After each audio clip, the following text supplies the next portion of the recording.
Hola a todos, bienvenidos. Ya nos encontramos en vivo, así que les cedo la palabra para iniciar este seminario. Hola, ¿qué tal?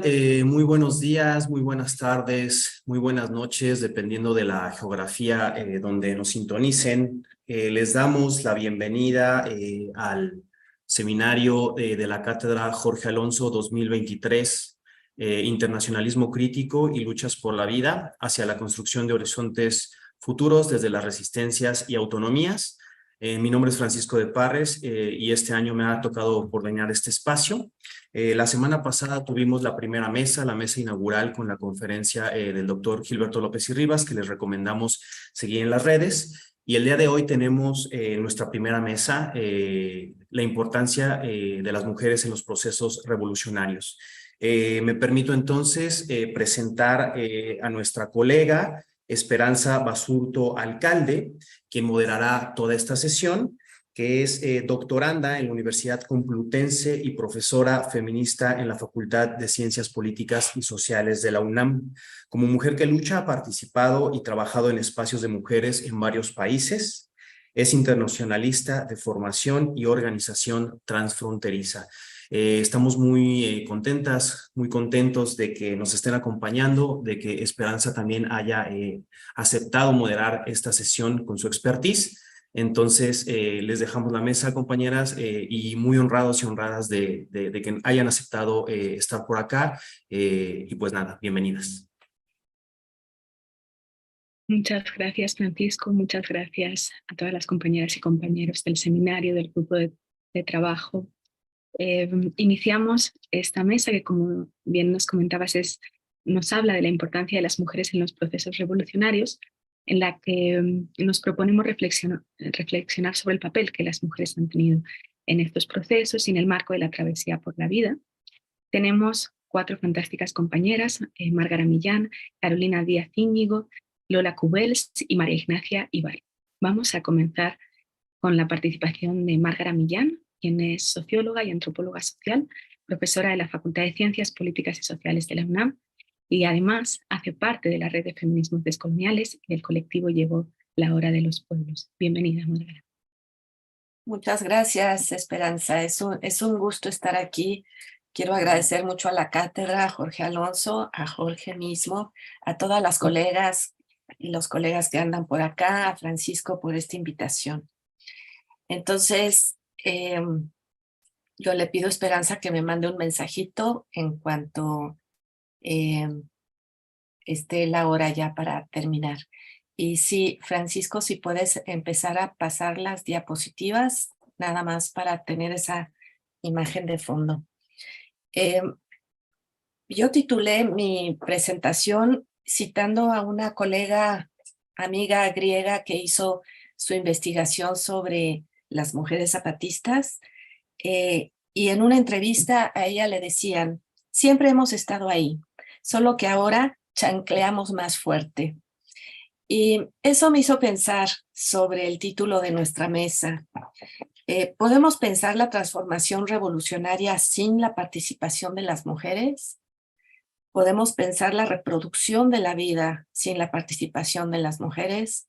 ¿Cuál es la diferencia que la participación de las mujeres imprime a los procesos revolucionarios? Entonces voy a empezar hablando de la paradoja que implica la participación de las mujeres y su invisibilidad en estos mismos procesos. Hemos estado ahí siempre sosteniendo la vida y también los procesos de transformación de ella misma. Sin embargo, al revisar la historia con mayúsculas, nuestra presencia ha sido generalmente obliterada. Los principales rectores de la historia oficial que aún prevalece en muchos espacios se componen de grandes gestas y de acontecimientos liderados casi siempre por varones. Cuando se ha reconocido el papel de alguna mujer, esta funge casi siempre como la excepción a la regla, la heroína. La colectividad de las mujeres, su ser colectivo, es un trazo difícil de encontrar cuando vamos hacia la historia. Y no solo de las revoluciones, también de otros campos de construcción de la vida social.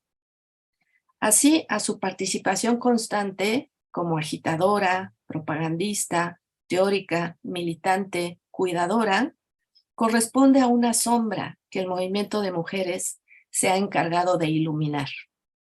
Y no solo en relación a visibilizar su participación, sino también en el énfasis de lo que esta participación significa dentro y para los procesos revolucionarios.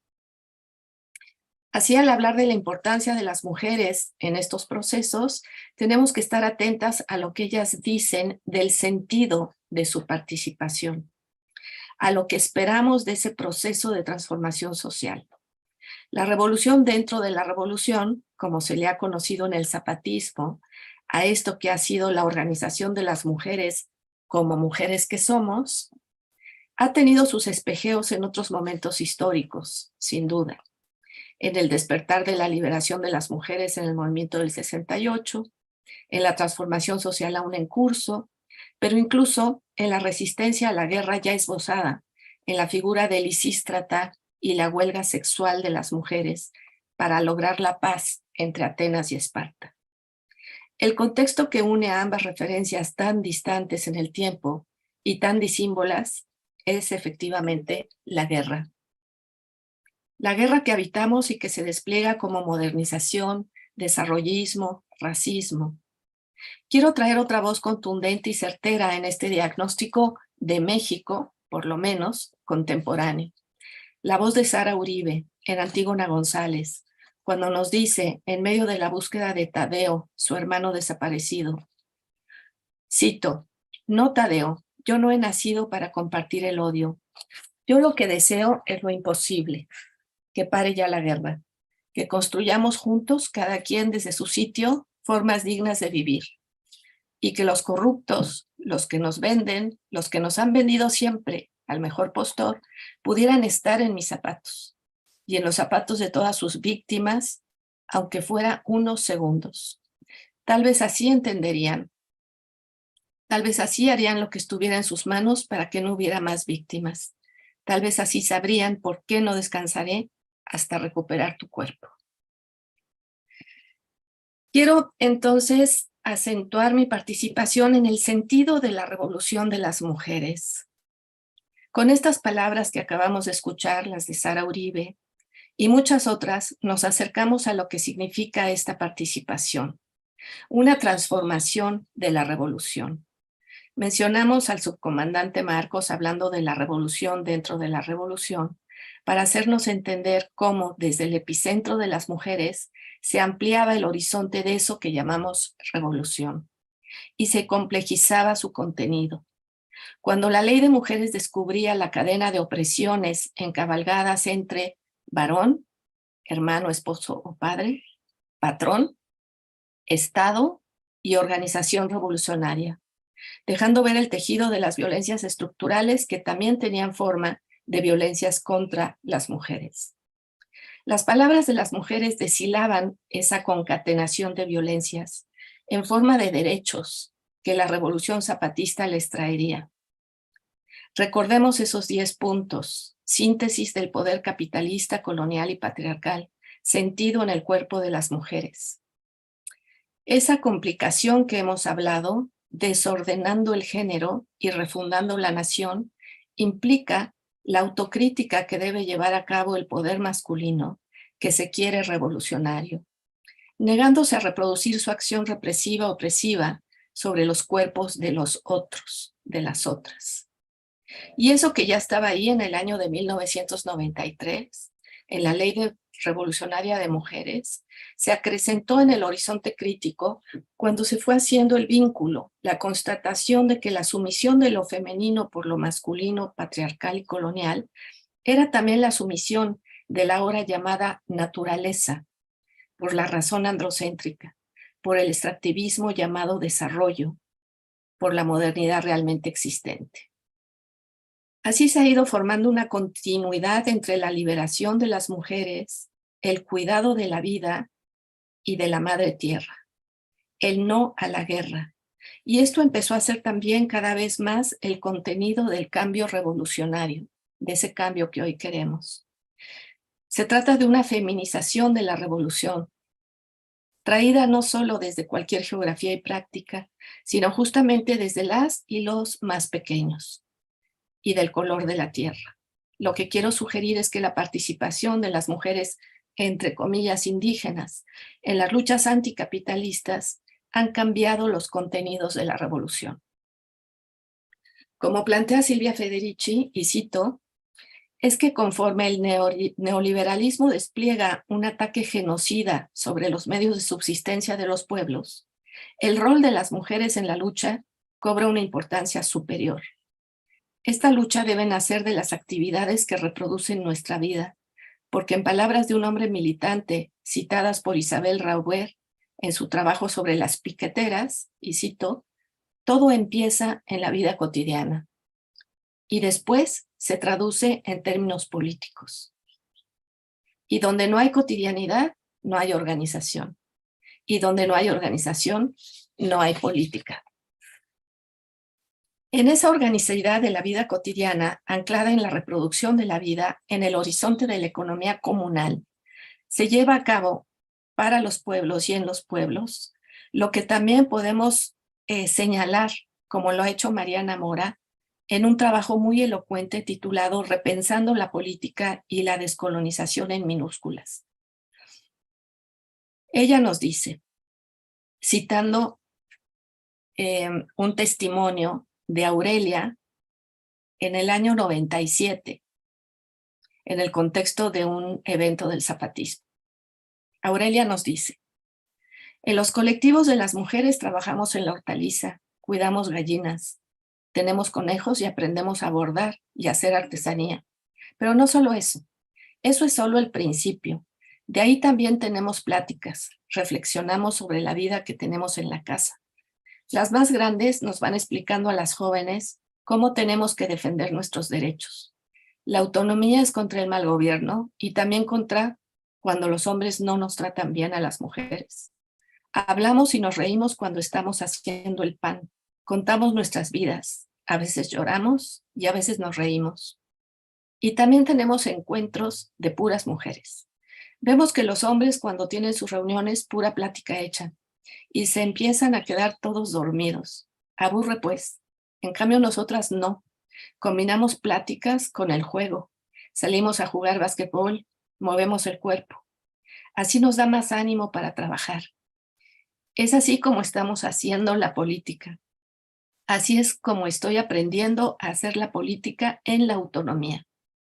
Yo represento a la primera generación de la educación autónoma. A mi lado está mi maestro, y gracias a lo que aprendí de él, hoy estoy aquí, hablando frente a ustedes. Y cito a Mariana Mora cuando dice, los trabajos que ella describió parecerían a primera vista ser asuntos menores, un pasatiempo para las mujeres en la autonomía, una pequeña forma de ingresos para solventar los gastos en la comunidad. Ella, en cambio, invirtió lo aparentemente insignificante para ofrecer justo una teorización del quehacer político desde estos espacios, al margen de las asambleas y de los grandes eventos. Terminó la plenaria, pero yo permanecí sentada pensando en los señalamientos que ofreció sobre las formas de hacer política. Frente a la muerte, la creación desde la risa. Lo productivo inseparable de lo reflexivo. La solidaridad en el colectivo, no solo entre individuos. La autorreflexión en plural como ímpetu para la acción. Fin de la cita de Mariana Mora. Así la revolución con R minúscula, como nos dice Jean Robert, pone en el centro la risa, los afectos, la creatividad, la colectividad y también lo espiritual.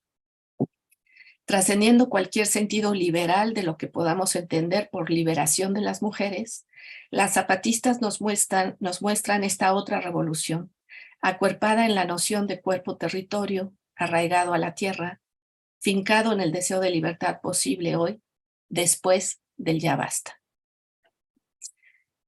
Quiero ahora dibujar un poquito, en lo que me queda de tiempo, el internacionalismo de las mujeres que luchan.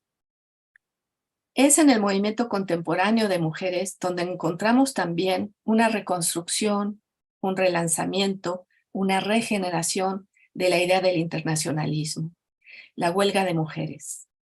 Ya la hablamos con Lisístrata, pero en la era moderna, en el capitalismo neoliberal, inicia por lo menos en octubre de 1975, cuando mujeres en Islandia hacen 24 horas de paro por la desigualdad salarial.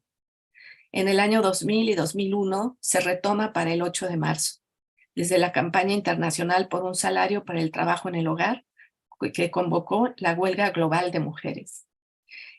El lema de invertir en cuidar, no en matar, fue un lema que posicionaba esa crítica al gasto militar. El 3 de octubre del 2016, las mujeres en Polonia hacen un llamado a la huelga general de mujeres, llamada Lunes Negro, en protesta por la ilegalización del aborto. El 19 de octubre de ese mismo año, Argentina va a retomar esta estrategia en el movimiento Ni Una Menos, llamando al paro nacional en contra de los feminicidios.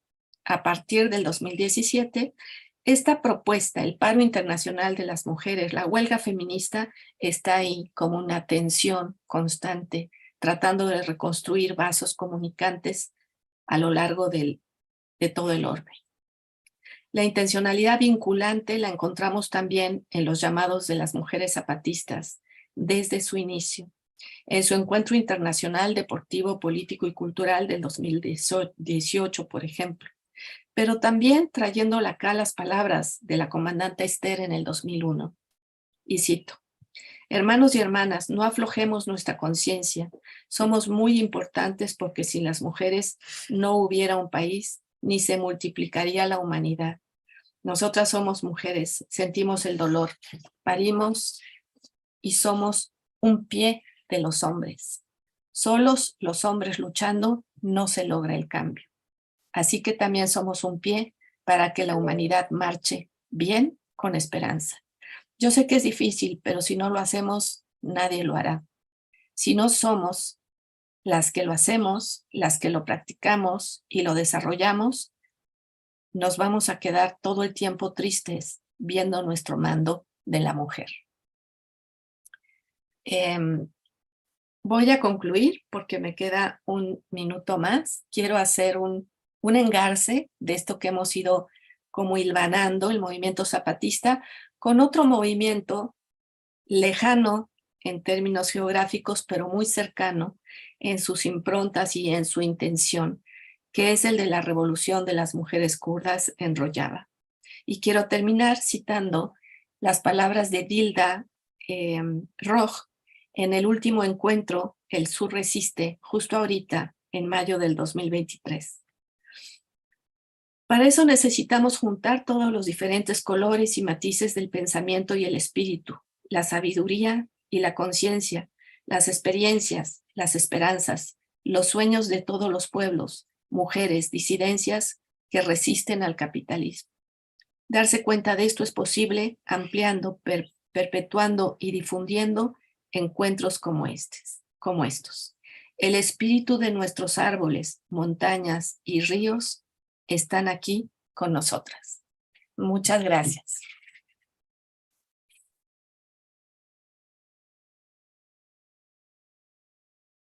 Muchísimas gracias, Márgara, por reconocer, visibilizar, retomar la palabra de la lucha de las mujeres zapatistas, ligarlo con el internacionalismo feminista y este hermoso cierre con las compañeras kurdas. Vamos a ir presentando a Carolina, la segunda compañera que nos acompaña. Y quiero antes recordar que si tienen algún comentario, alguna pregunta, la pueden ir pensando y al final podrán mandárnoslas vía Facebook para que las compañeras puedan responderlas. Carolina, buenos días, buenas tardes.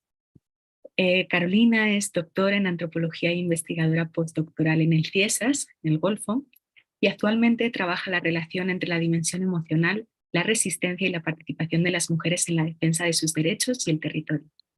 Es parte de la Red Universitaria Anticapitalista, la RUA, y del colectivo transdisciplinario de investigaciones críticas. Te escuchamos.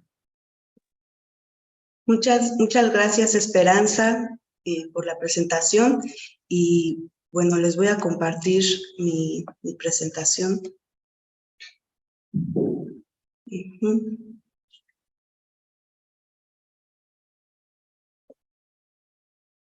¿Ya se ve? Sí.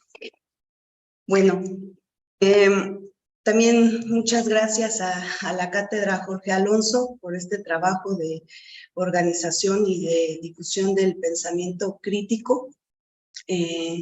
Yo titulé esta presentación como La importancia de las mujeres y las emociones en los procesos revolucionarios.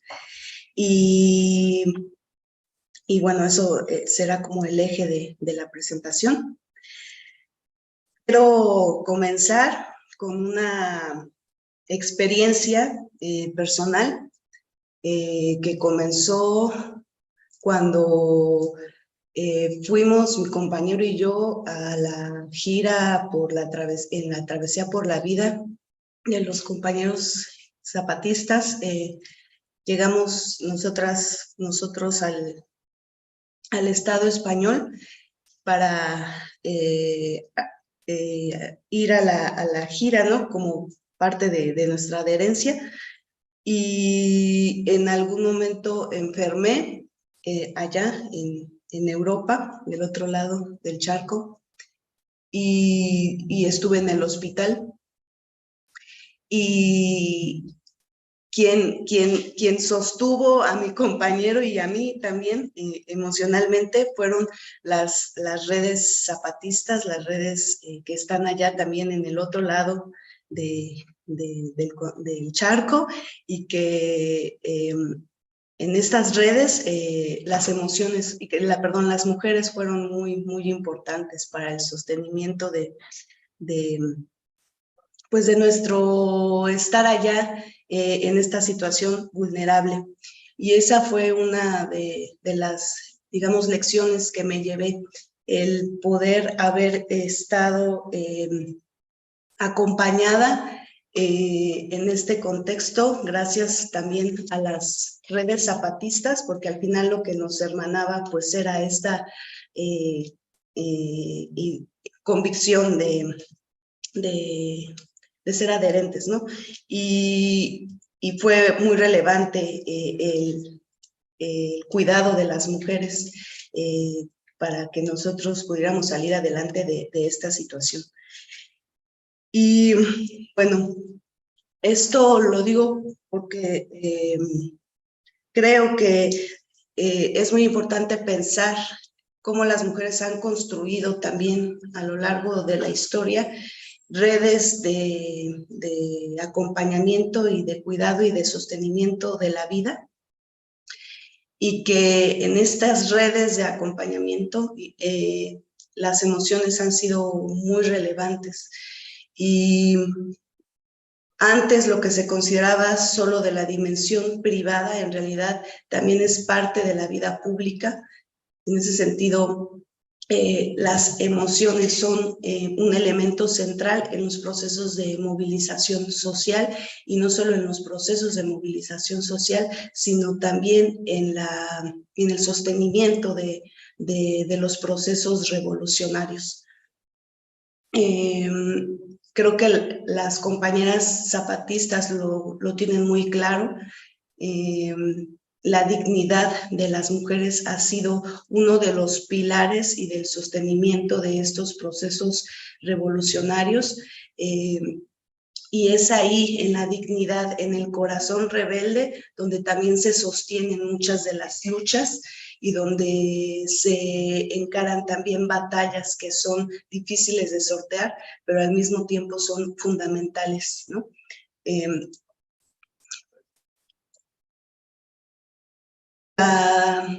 Los movimientos de mujeres en México han tenido clara esta idea de que lo que mueve en muchos casos a las mujeres es el dolor, ¿no?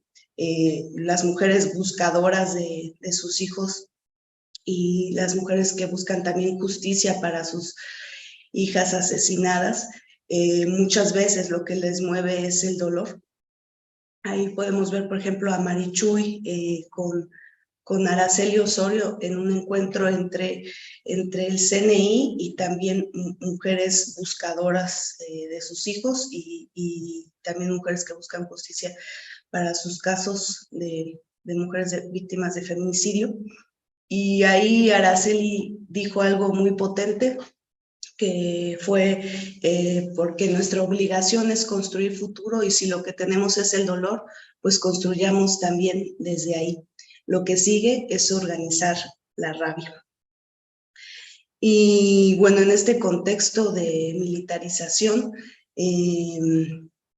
recuerdo muy bien que ese día, cuando Araceli dio esas palabras, era 11 de octubre y al otro día era 12 de octubre y salimos a marchar en contra de la militarización porque hay una conexión entre los procesos de militarización y de violencia macrosocial y también de lo que sucede en el cuerpo de las mujeres y de la violencia que aterriza en los cuerpos de las mujeres. Pero además del dolor, el amor también es parte fundamental del sostenimiento de estas redes y de estos espacios de movilización social donde las mujeres participan.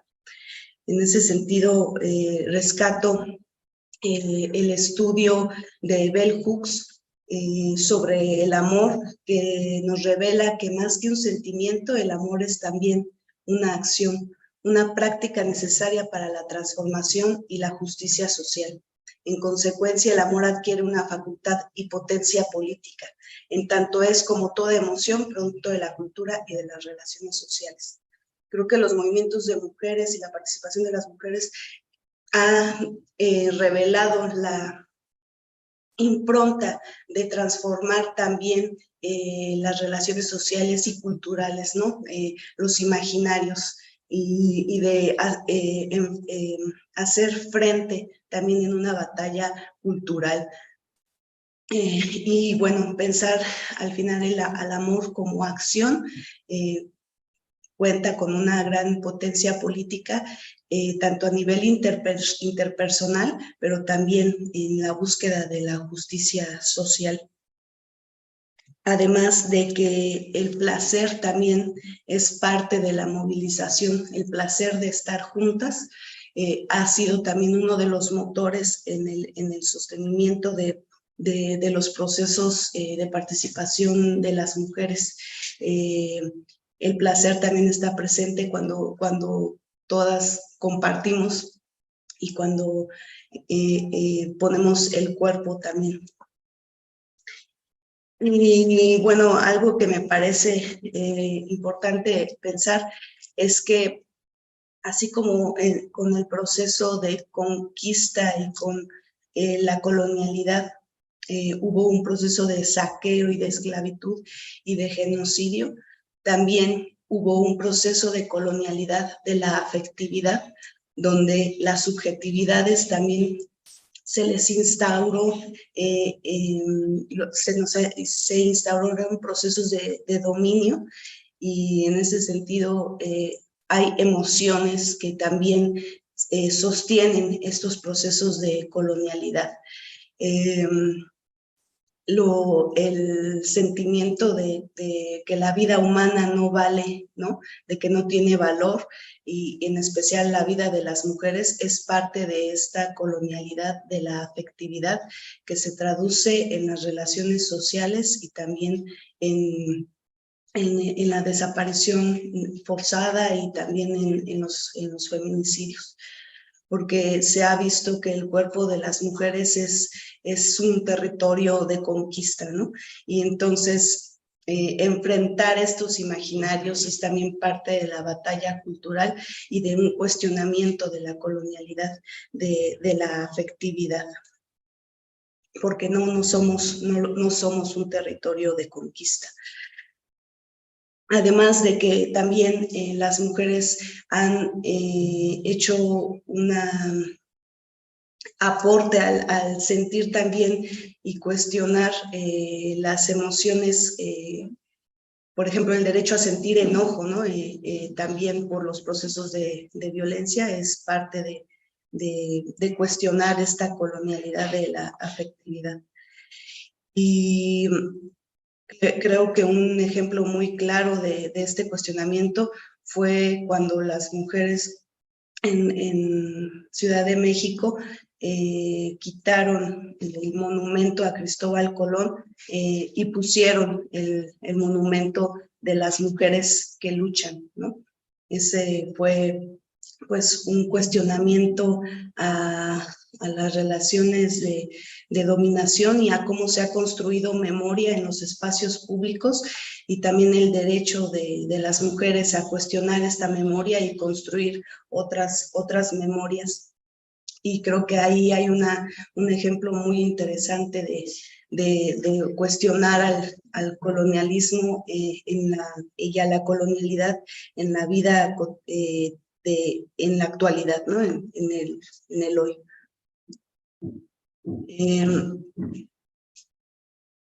También creo que las compañeras zapatistas han dejado en claro que la dignidad pues es muy importante en estos procesos, y como ejemplo pues el festival La Digna Rabia, ¿no? Que en su título ya estaba anunciando pues parte de la propuesta, y pues les leo, ¿no? Dice: acá nos vamos quedando sin nada, solo rabia, dignidad tan solo.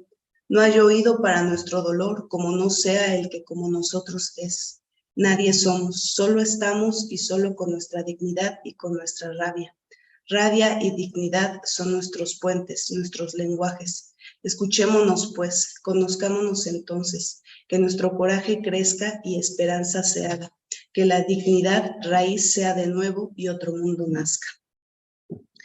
Y justo me parece que hay varias emociones en este texto y esta ambivalencia, ¿no? Por un lado la rabia, el coraje, pero también la esperanza como motor de la movilización. También en los encuentros de mujeres convocados por las compañeras zapatistas han dejado muy en claro la importancia y el derecho a vivir sin miedo, ¿no? De cuestionar el miedo que sentimos las mujeres en muchos espacios, y de construir espacios seguros donde justamente el miedo no tenga cabida. Y en este sentido, en el encuentro de mujeres que luchan del año 2019, las compañeras zapatistas pusieron en el centro a Esperanza Zapatista como un elemento fundamental para pensar también en la importancia de la defensa de la niñez y del futuro, y de las mujeres, el derecho a vivir sin miedo. Por otra parte, también las compañeras han sabido cuestionar la visión binaria de los cuerpos y de la sexualidad. Y en este caso, pues la compañera María José, pues ha sido uno de los ejemplos también de este cuestionamiento y de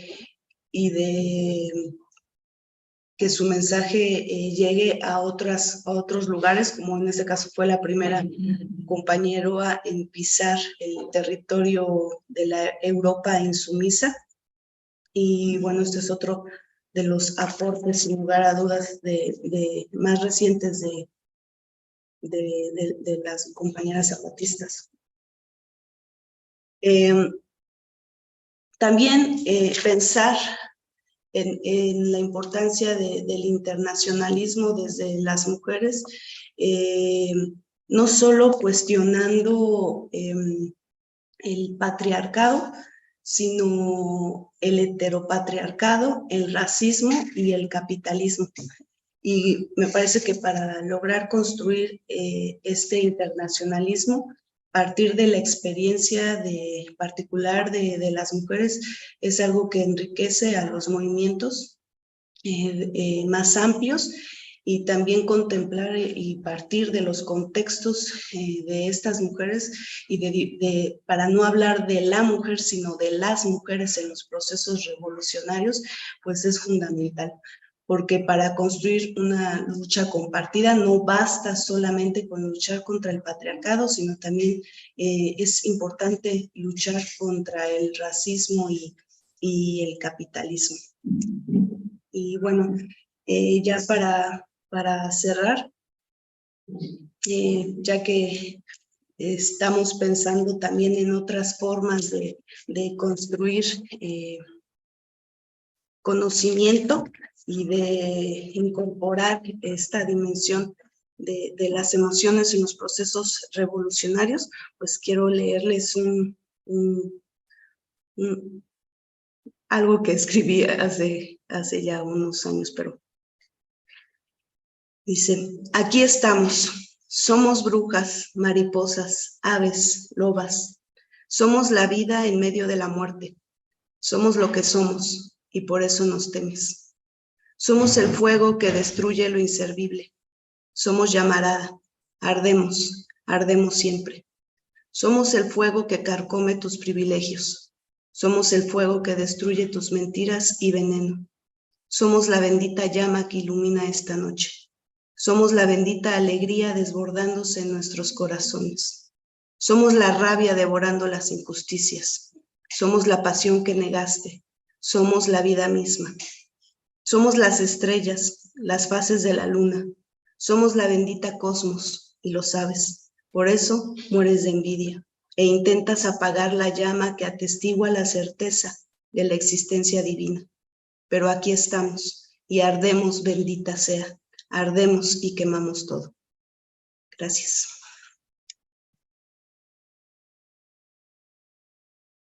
Muchas gracias a ti, Carolina, por invitarnos a sentir pensar la potencia política de las emociones. Gracias también por este viaje, por las resistencias de las mujeres zapatistas y con esta maravillosa voz poética. Vamos a dar ahorita la bienvenida a Lola Cubels Aguilar, quien es doctora en Filosofía del Derecho y Política. Además, eres profesora en la Universidad Jaume I y formas parte del grupo de trabajo Cuerpos, Territorios y Resistencias de Claxo, quienes también nos invitan a estar acá hoy. También formas parte de la Asamblea de Solidaridad con México del País Valenciano. Bienvenida. Muchas gracias. Gracias en primer lugar a la Cátedra Jorge Alonso y a Francisco de Parres por invitarme a compartir algunas reflexiones. Voy a ir compartiendo pantalla, que también he preparado algunas fotos.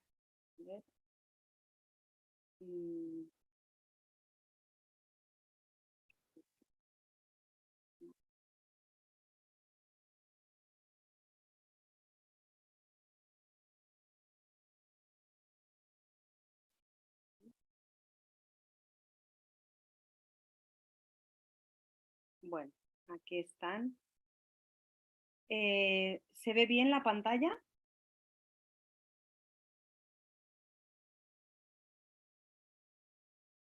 ¿Me escuchan? Sí. Sí. Bueno, pues la idea es compartirles algunas reflexiones sobre la participación de las mujeres. Yo le he llamado a mi intervención Mujeres que luchan en la gira por la vida. La idea es que el texto que podamos publicar después de este seminario, pues que no solamente muestre mi mirada sobre las mujeres que luchan y sobre la participación de las mujeres en la gira por la vida, sino sumar también una serie de entrevistas semiestructuradas que he hecho a algunas de las compañeras que pudieron participar en la gira por la vida desde aquí, desde el País Valencià. Podemos decir que la gira por la vida en sí fue una gira feminista y anticolonial, una gira que de algún modo suponía un reto en tiempos de pandemia, que nos puso en movimiento y que suponía una articulación en diferentes escalas, en una escala local, en una escala nacional y en una escala también regional a nivel europeo, ¿no? Yo he ido preparando algunas para compartir también fotos propias que fui haciendo sobre la gira. Nosotras aquí en el País Valencià, y voy a hablar mucho de nosotras porque parte del compartir es que, como irán viendo, hubo un protagonismo de las mujeres muy fuerte en la organización. Y de hecho las entrevistas que estoy llevando a cabo con compañeras, lo cual también nos está sirviendo mucho para repensar y por hacer memoria colectiva de lo que vivimos, de una vivencia que fue muy intensa en la preparación de un año previo, pero también muy intensa en lo compartido en el territorio. Y en el caso del País Valencià, que somos una comunidad autónoma que estamos al este del Estado español, al Mediterráneo, pues creamos desde el colectivo de la Asamblea de Solidaridad con México, lo que hicimos fue hacer una invitación muy amplia a diferentes colectivos, movimientos que atravesaban gran parte de los ejes de lucha que hoy existen en el País Valencià, desde centros sociales ocupados, las asambleas feministas, asambleas de barrios, movimientos como Regularización Ya, que es un movimiento que está exigiendo una regularización extraordinaria desde la pandemia de personas migrantes, y al mismo tiempo que salía la montaña desde las costas de México, nosotros presentábamos y hacíamos pública esta llamada Xarxa Solidària Gira per la Vida del País Valencià. Xarxa es red. Este diseño también lo hizo una compañera, Tereseta, con quien he podido compartir y dialogar mucho sobre una de las primeras cuestiones, que era algo que también los compañeros y las compañeras zapatistas señalaron cuando vinieron, que era que les sorprendía mucho la cantidad de mujeres, que hubiera un protagonismo de mujeres muy fuerte en la organización, en la presencia de los colectivos y de las organizaciones que estábamos haciendo posible la gira por la vida en Europa, en Slumilka-Shankov, en la tierra insumisa, como nos rebautizaron. Y esta es parte de la presentación que hicimos en un barrio obrero en la periferia de la ciudad de Valencia, de donde soy, y que este es un primer ejemplo de cómo se nota la presencia de las mujeres y que puede tener diferentes lecturas. En las entrevistas que he estado haciendo, por un lado, hablamos de cómo se nota también este protagonismo del movimiento feminista y de los movimientos feministas y de los movimientos de las compañeras migrantes, que de algún modo tuvieron un protagonismo muy importante en hacer posible la gira. Cuando digo que la gira era una gira feminista y anticolonial, no lo digo solamente por los planteamientos que comportaban en la propuesta zapatista de la gira. Esto es cuando la montaña llega a las costas de Vigo y cuando llega el Escuadrón 421 y se hace un espejeo con diferentes luchas de Europa. Había algo que que caracterizaba de feminista la gira, sobre todo de este lado organizativo, que era el hecho de que hacer posible la gira suponía una gran cantidad de trabajos de cuidados. ¿Por qué? Porque la gira no estaba planteada para grandes eventos, excepto la llegada y la salida, pero no había una petición de eventos con flashes, con cámaras, con micrófonos, sino que, como compartieron a través de los comunicados de toda la serie de la montaña, la idea era sobre todo encontrarse con las grietas, con los dolores y con las resistencias de la Europa de abajo. Para ello era gran parte del trabajo que nos correspondía a nosotras en los territorios que íbamos a recibir a los compañeros y a las compañeras, consistía sobre todo en, como digo, en trabajos de cuidado, que suponía dónde iban a dormir, dónde iban a comer, y en tejer como puentes todas las alianzas posibles con las diferentes luchas o los diferentes colectivos, que muchos de ellos están luchando aquí pero que no necesariamente pueden conocer el zapatismo, pero que no conforman parte de esto que desde hace mucho tiempo se ha denominado Europa zapatista y que está formada por los diferentes colectivos que de manera histórica han practicado y han tejido la solidaridad con el movimiento zapatista. Por tanto, creo que esta participación de las mujeres, que se podía ver como algo muy positivo, como algo que de algún modo hablaba del protagonismo que tenemos en las luchas y en los movimientos actuales, también hablaba de algo que tenemos que reflexionar y pensar, ¿no? De cómo seguimos siendo las mujeres las que tenemos esa capacidad de sostén, como decía mi querida Carolina, que aquí nos encontramos en el territorio del País Valencià, ese sostenimiento, que también implica mucha energía, mucho trabajo, sigue estando en las cuerpas de las mujeres, ¿no? Y que la organización de los cuidados, la organización de los viajes, del alojamiento y de la comida también pasaba por todo el cuidado mayoritariamente de mujeres. Estas son unas imágenes de cuando el escuadrón después de Vigo pasó por diferentes ciudades rumbo a París, porque en un primer momento se pensaba que la llegada de los 200 bases de apoyo iba a ser en París.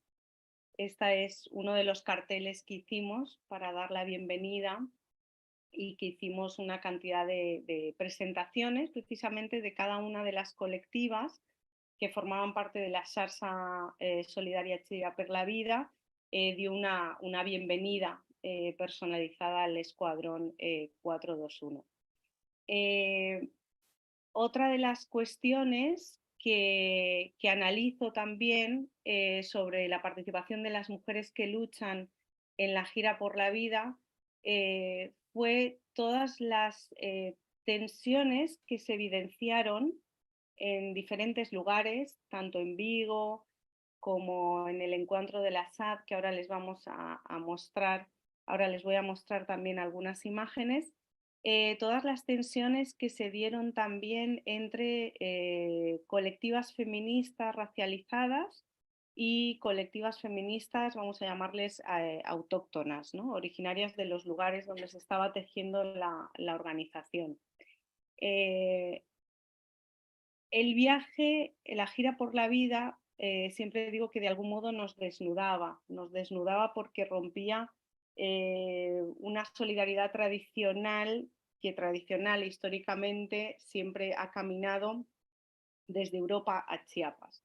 Y ahora los compañeros y las compañeras hacían el viaje al contrario, y eso implica que están en tu territorio y que de algún modo no puedes escaparte de mostrar también las tensiones, la vida cotidiana, nuestra forma de vida, nuestro modo de vida, ¿no? Y que de algún modo muchas cuestiones les sorprendían, ¿no? Como el hecho de, como decían, que hasta para manifestarnos tenemos que pedir permiso en Europa. Y hubieron también encuentros que creo que son muy potentes desde las luchas feministas en cuanto a este cruce de las categorías de raza, de género, de colonialidad. Y esta foto es de una marcha que fue muy, muy emocionante entre el movimiento de Sin Papeles de Francia en uno de los banlieues, de los barrios periféricos de París, donde estuvo también el Escuadrón 421. Antes de uno de los eventos, aquí les muestro algunas de los carteles que habían pegados en paredes de París durante esos días. Y esto a finales de julio del 2001 se celebró el primer encuentro de mujeres, personas trans, inter y no binarias de la otra Europa en la SAD de Notre Dame, un espacio, un territorio que es uno de los territorios de resistencia más importantes en Europa, que consiguió paralizar un megaproyecto de construcción de un aeropuerto y donde existieron diferentes charlas sobre la violencia del Estado contra los cuerpos racializados, sobre diferentes temáticas feministas, también estuvieron las compañeras kurdas, y donde ya se dio, como digo, una de las tensiones que se ha dado, que se dio a lo largo de la gira en diferentes lugares, pero que creo que evidencian, la gira solamente hizo que visibilizar algunos de los debates y de las tensiones que existen dentro de los feminismos, ¿no? Y en este caso, una tensión y un debate que hubo precisamente sobre esto que denominamos el feminismo identitario y el feminismo no identitario, ¿no? Un feminismo en el que plantea que el sujeto político del feminismo no solamente son las mujeres, sino evidentemente las disidencias. Y personalmente, esto es parte del encuentro de la SAD. Esta pregunta, esta propuesta que desde este seminario se me hizo de hablar de la participación de las mujeres, me ha llevado a pensar realmente en esta pregunta, que sigue siendo un debate, que no es nueva, pero que sigue siendo un debate dentro de los feminismos, ¿no? Es decir, ¿cuál es y que ya han hecho referencia a las compañeras, cuál es el sujeto político en la actualidad de los feminismos y en esta necesidad de entender y de poner sobre la mesa sobre todo las luchas, como han hecho las compañeras zapatistas, y como de algún modo evidenciaron en el encuentro de mujeres que luchan. Esto fue una performance que se hizo allí en la SAD de Notre Dame, sobre este antigua casa que pusieron zapatistas Invadidnos, y además hicieron una performance tirando muchos papelitos de papel desde un antiguo faro que había aquí en esta zona boscosa de Resistencia, donde hubo también una vinculación muy grande entre los campesinos y personas de otras ciudades que llegaron a vivir y que se quedaron ahí en la SAD de Notre Dame. De hecho, por la noche después de la performance se hicieron unas antorchas en forma de Z. Y esta ya es la parte de la gira por la vida en Madrid, cuando se celebraba, coincidiendo con los 500 años de la caída de Tenochtitlán, donde también estuvo presente el escuadrón zapatista. Y esto ya es algunas de las actividades que realizamos aquí en el País Valenciano.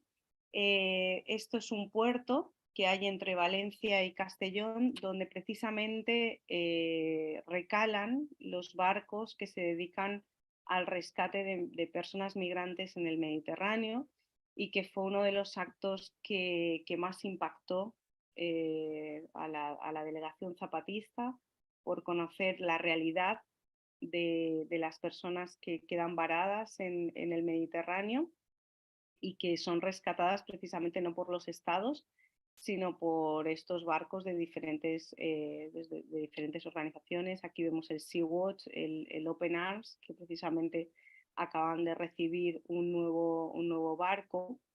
Pero también en estas giras pudieron conocer también proyectos que se dan aquí en el territorio de cuidado de la madre tierra, de eliminación de contaminación de aguas en lagunas a través de plantas. Y creo que esta combinación, sobre todo del conocimiento, ¿no? de la lucha de las mujeres y las disidencias, y el cuidado de la defensa de la tierra y de la madre vida, que bien evidenciaron en este comunicado que leyeron en Viena, que fue muy potente, ¿no? Haciendo este paralelismo entre el macho violador y el capitalismo, creo que nos marca una línea muy importante para las luchas feministas, que de algún modo coincide con todo el trabajo que las feministas comunitarias llevan trabajando con el concepto de territorio, cuerpo-tierra, y que de algún modo nos marca el camino, ¿no? hacia dónde deben de ir esta lucha por la transformación de los diferentes sistemas de opresiones que conviven. Y esta es como el núcleo, uno de los núcleos que trabajamos aquí, y que por esto dejo la foto. Este es al final, antes de que las compañeras y los compañeros zapatistas marcharan. porque es un nosotras. La gira zapatista, como ha dicho Carol, fue posible por un sostenimiento de las mujeres, además desde algo que nos propusimos desde el principio, que era practicar, como dicen las compañeras, la alegre rebeldía, que la rebeldía no fuera una rebeldía amargada ni basada en la queja, sino que realmente las emociones, como muy bien ha dicho Carolina, nos guiaran en este trabajo arduo, y que claro que nos abren preguntas y reflexiones que no vamos a resolver ahora, pero que creo que sí que son importantes para el posible diálogo, de cuánto rompemos las mujeres. Estamos rompiendo muchas fronteras en los espacios tradicionalmente considerados masculinos, pero cuánto todavía los compañeros no rompen tampoco las fronteras hacia estos espacios de cuidados, que aunque podemos sentirnos como contentas por tener cierto protagonismo, no deja de hablar también de una carga en el sostenimiento largo, en la lucha, que también implica mucha energía para nosotras, sin desdeñar la necesidad de los espacios no mixtos dentro de nuestros procesos de lucha y de reflexión. Pero pensar, como dicen algunas autoras, como Clara Serra, filósofa de la Universidad Autónoma de Barcelona, que solo las mujeres deben luchar por el feminismo, es pensar que solamente luchamos por aquello que sufrimos directamente, ¿no? Y considero que esto es algo que también nos debe de hacer mucho reflexionar hacia los tipos de feminismos. Algo que creo que aporta o que ha aportado mucho la gira por la vida es tener claro la diversidad dentro del movimiento feminista, y también la ruptura de la imagen de víctima sobre las mujeres indígenas. Rocío Medina, otra profesora también de la Universidad Autónoma de Barcelona, filósofa del derecho, dice: ¿cuánta colonialidad hay en nuestra manera de pensar, sentir y relacionarnos con aquellas otras mujeres?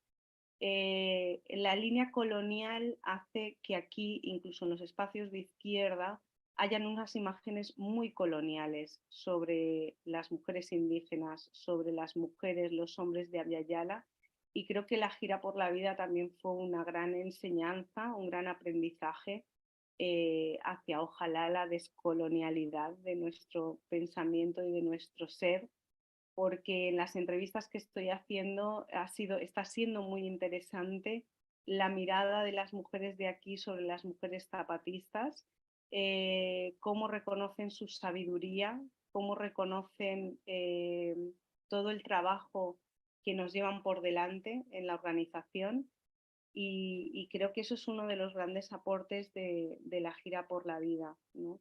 Y quisiera también hacer referencia, volver a este gran aprendizaje que nos dejaron las mujeres en el encuentro Mujeres que Luchan, que de algún modo ya con el hecho de utilizar un paraguas tan amplio, ¿no? De no utilizar el paraguas del feminismo o de feminismos, sino de mujeres que luchan, estaban también abriéndose a, como dice Xochitl en un texto que escribió que me encanta, a raíz del encuentro de Mujeres que Luchan, como haciendo real ese mundo donde quepan muchos mundos, ¿no?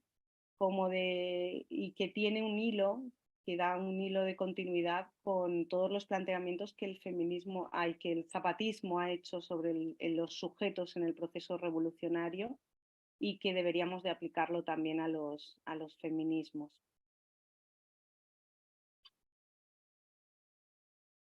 Muchas gracias, Lola, por compartirnos este testimonio colectivo, por también hacernos reflexionar sobre las tensiones, compartirlas, no omitirlas, y cerrar de esta hermosa manera, ¿no? Vamos ahorita a dar la bienvenida a María Ignacia Ibarra. María Ignacia es activista feminista descolonial y doctora en Sociedad y Cultura por la Universidad de Barcelona. Es miembro del Grupo de Investigación Género, Identidad y Diversidad, y donde está coordinando el eje Territorio de Colonialidad y Resistencias. Y además es parte de la colectiva Qatari y del Comité Internacionalista de la Coordinadora 8M de Chile. Bienvenida, María Ignacia. Muchas gracias, Esperanza. Bueno, muchas gracias a todas, todos, todes quienes están presentes y bueno, esta muy hermosa invitación que me hacen desde la Cátedra Jorge Alonso. Bueno, para mí es muy emocionante estar aquí hablando de estos temas y además, bueno, escuchando ya las presentaciones de mis compañeras con las cuales, bueno, se cruzan obviamente muchas temáticas que van conversando, poniendo sobre la mesa. Bueno, también hemos compartido ya espacios también, ahora escuchando también la presentación de Esperanza desde aquí, desde Europa, como por ejemplo el encuentro entre mujeres también en la sala en Francia, seguramente ya nos hemos conocido en algún espacio, pero bueno, ahora aquí en la virtualidad me, me emociona mucho poder conversar con ustedes. Bueno, esta presentación que yo les vengo a traer nace de bueno, experiencias políticas que las que he buscado yo también siempre participar en espacios no hegemónicos y de resistencias civilizatorias, desde un análisis situado, encarnado, quiero también decir desde dónde hablo, desde dónde nace también este deseo de hacerme cargo de muchas contradicciones también en torno a una socialización con privilegios y múltiples herencias coloniales que también fui reconociendo a medida que fui creciendo y pudiendo nombrarlas como tales.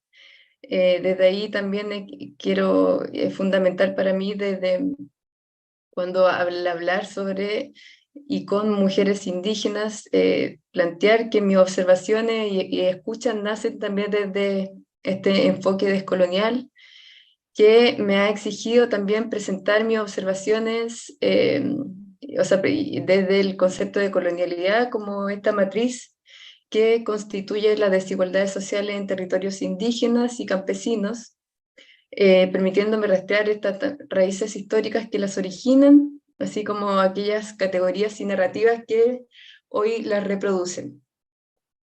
En este texto entonces pongo en diálogo diferentes experiencias en territorios indígenas. La primera en San Pedro y San Pablo Ayutla, en la Sierra Mije de Oaxaca, el año 2014, que, bueno, luego con muchas diferencias entre ambas culturas, la relevancia de la tierra y el territorio para las personas habitantes de este espacio y en particular para el desenvolvimiento comunitario de las mujeres, me retrotrajeron constantemente a la experiencia mapuche. De ahí sumé motivaciones para sumergirme años después en Panguipulli, en Gulumapu, en la parte oeste del Gualmapu, en la zona que hoy es Chile, en donde estuve, bueno, durante 9 meses, en 3 periodos entre el año 2018 y 2021 para hacer mi tesis doctoral, y donde hice también un peritaje antropológico para recuperar un río del territorio y un documental que expresa las voces de la comunidad. Y bueno, también recojo reflexiones a partir de la Escuelita Zapatista, en donde estuve viviendo una semana el año 2014 en la comunidad de Guadalupe Victoria, en el municipio de Rubén Jaramillo, adherida al Caracol Roberto Barrios, y finalmente también traer la experiencia de ser parte de la asamblea en Cataluña, de la gira Zapatista por la Vida, en la que coordinamos el encuentro en la ciudad con compañeras zapatistas y del Congreso Nacional Indígena en Barcelona el año 2021. Estas han constituido experiencias en las que construí lazos de amistad profunda que hasta hoy perduran a pesar del tiempo y la distancia. Y bueno, en estas instancias tuve la intención primaria de observar y reconocer las prácticas políticas y comunitarias de mujeres, su lucha por lo común y su dinámica de resistencia a los múltiples dispositivos de violencia ejercidos por los estados colonialistas en sus territorios. Los feminismos decoloniales plantean justo que es en la micropolítica en donde puede observarse la resistencia de las opresiones de la vida cotidiana y en donde se reconocen las categorías entrecruzadas. Los conocimientos provienen de la práctica política y luego se teoriza, constituyendo la experiencia en la principal fuente de conocimiento. En ese sentido, para mí, y pienso que aquí para todas, la práctica activista y la profesional van sincronizadas y entrelazadas, en donde no puedo pensar la una sin la otra. No obstante, para mí, también siendo antropóloga, reconozco la disciplina como un campo de batalla complejo por su tradición colonial, exotizante y fabricante de otredades, pero desde ahí, bueno, busco metodologías que insistan con la necesidad y urgencia de vincularnos de otras maneras con las personas con las que investigamos. Bueno, desde ahí entonces, ¿de quiénes hablamos al decir mujeres indígenas? También, bueno, este uso de la categoría mujeres indígenas me parece eminentemente político, no identitario, que las mujeres indígenas en Abya Yala tienen este común denominador en el cual han enfrentado y continúan sufriendo formas diversas y sucesivas de discriminación debido a su género, etnicidad, edad, discapacidad, situación de pobreza, raza, tanto fuera como dentro de sus propias comunidades, o como resultante de los remanentes históricos y estructurales del colonialismo. En ese sentido, quiero respetar y reconocer en este texto y en esta presentación a las realidades de las voces de aquellas que se reconocen a sí mismas como mujeres indígenas desde sus pueblos originarios específicos, como lo son el pueblo Chol, Mapuche, los Mije, Celtales, etc. Y aquellas que en su cotidianidad asumen una realidad histórica común que se construye de manera comunitaria y colectiva. En ese sentido, bueno, quiero hablar de resistencia desde otras prácticas y sentires, y bueno, en ese sentido también quiero plantear algunos puntos que me parecen importantes y relevantes a la hora de, bueno, justamente en estos aprendizajes que he podido ir reconociendo en estas experiencias. Bueno, como ya fueron hablando algunas compañeras, el tema de la lucha más allá del género, que, bueno, las mujeres indígenas se posicionan en distancia de este feminismo occidental o hegemónico que ha hecho caso omiso a otras opresiones como el heterosexismo, racismo, capitalismo, colonialismo y la lucha por la tierra. En las diversas experiencias, cuando hablaba justamente con las mujeres y al preguntarles si se sentían feministas o no, muchas responden con reticencia, con inquietud, justamente con lo que el movimiento plantea, ya que, bueno, como dicen que bueno, las mujeres indígenas de América Latina que participan en las luchas por los derechos de su comunidad y los derechos de las mujeres tienen una relación conflictiva con el feminismo occidental por considerarlo importado y homogeneizante. Por ejemplo, también en Wallmapu, lo que piden las activistas mapuches al feminismo chileno no indígena es una mayor apertura a la autocrítica y al cambio, ya que bueno, en lugares de encuentro discursivo y de trabajo político se observan y reconocen explícitamente las diferencias, ya que las mujeres indígenas plantean, como también explica Aida Hernández, que una agenda feminista que se centre solo en confrontar las desigualdades de género y no desestabiliza las jerarquías raciales y clasistas está dejando intactas las bases del patriarcado. Bueno, por otro lado, el tema de la recuperación de otros saberes. Aquí quería retomar, por ejemplo, la práctica del telar, de los huitrales, como se le llama en Wallmapu, y reivindicar los saberes culturales que están plasmados en estos objetos en donde hay un sinfín de historias, sentipensamientos, un patrimonio cultural inmaterial, también en el sentido de enfrentarnos a esta justamente la colonialidad del saber, que otorga validez a la ciencia como un conocimiento legítimo, sin valorar otro tipo de saberes que se transmiten a través de otros sistemas comunicativos. De esta manera se construyen las jerarquías intelectuales desde categorías coloniales que generan sentimientos de inferioridad en individuos e individuos colonizados. Por ello, recuperar estos sistemas cognitivos fortalece las historias locales y sus transmisoras a través de una soberanía comunitaria del pensamiento.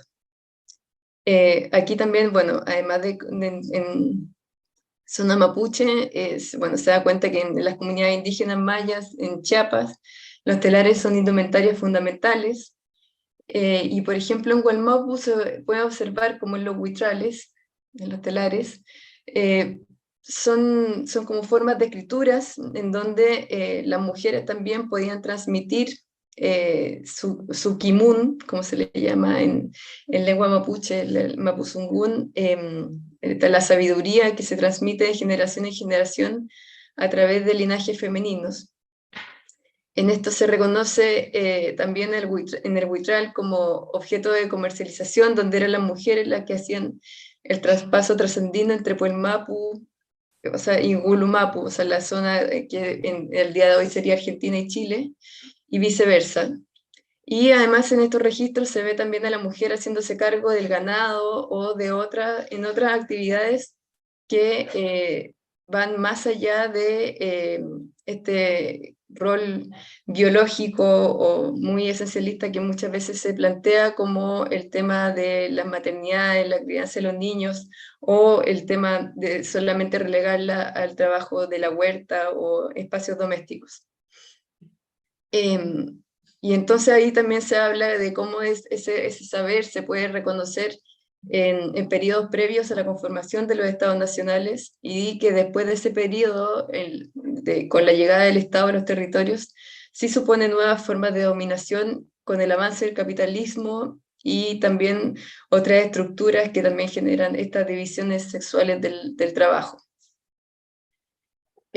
Por otro lado, algo que me gusta mucho también hablar el tema de las espiritualidades no hegemónicas, que conllevan sabidurías que resisten aún con las violencias e injerencias en el territorio de otras religiones que son mayoritariamente masculinizadas y jerárquicas.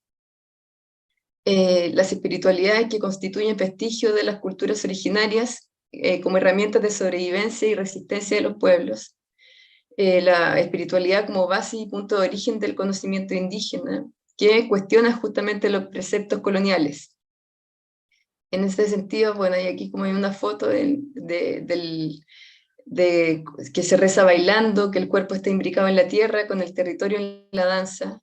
En las diversas manifestaciones políticas del pueblo mapuche, por ejemplo, los elementos culturales están presentes. El choique purrún, aquí en la foto, estos niños que están con su vestimenta bailando en una manifestación, que esta danza zoomórfica del avestruz, y donde se baila al son del cultrún, que es la percusión sagrada, y con vestimentas tradicionales cada vez que se convoca una marcha o manifestación o ceremonia. Los procesos de evangelización que fueron dirigidos a quitarle legitimidad de sabiduría a las mujeres curanderas también de los pueblos originarios también, al decir de Silvia Federici, como esto de la práctica de la magia como instrumento de resistencia también de base al poder. Siendo las ceremonias y religiosidad indígena no solamente espacios de fortalecimiento colectivo y espiritual, sino también espacios de sanación ante la violencia patriarcal.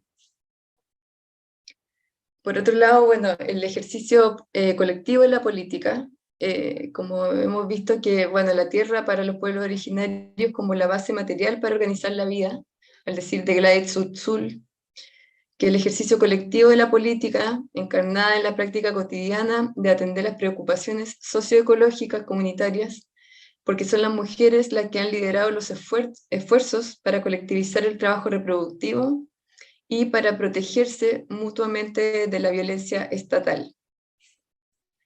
en ese sentido, y bueno, también retomando lo que decía Carolina, que me parece también muy interesante, que es como esto del el concepto de sororidad, que las feministas también han recuperado como una solidaridad entre mujeres, que se relaciona eminentemente a los vínculos afectivos que los espacios íntimos se construyen.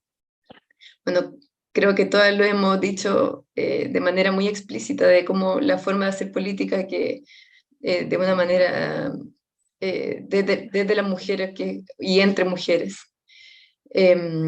Que en ese sentido, en los territorios de observación y de escucha, se da cuenta que los vínculos entre mujeres constituyen verdaderas redes de aprendizaje, cuidado y resistencia, que el intercambio entre mujeres no toma una apariencia pública o ostentosa, sino que las mujeres frecuentemente visitan las casas de otras mujeres a las que perciben como sus iguales, a fin de intercambiar, en este sentido, muy como de observaciones etnográficas, justo como a fin de intercambiar huevos, azúcares, comida, yerba mate, y en estos espacios cotidianos se conforman espacios de confianza, en apariencia sencillos, pero que de gran valor cuando se comparten experiencias, recetas, se acompañan en la conversación y en los silencios, se transmiten saberes, se construye memoria. Y entonces ahí se da cuenta de la amistad y afinidad entre mujeres como un espacio de fortaleza comunitaria. En ese sentido, las formas de hacer política de las mujeres indígenas, las prácticas que sostienen y reproducen en las luchas sociales de sus pueblos, tienen un marcado enfoque en el desarrollo espiritual y el cuidado de las integrantes de la comunidad. Los vínculos afectivos son primordiales, donde se construye comunidad de confianza, una familia extendida.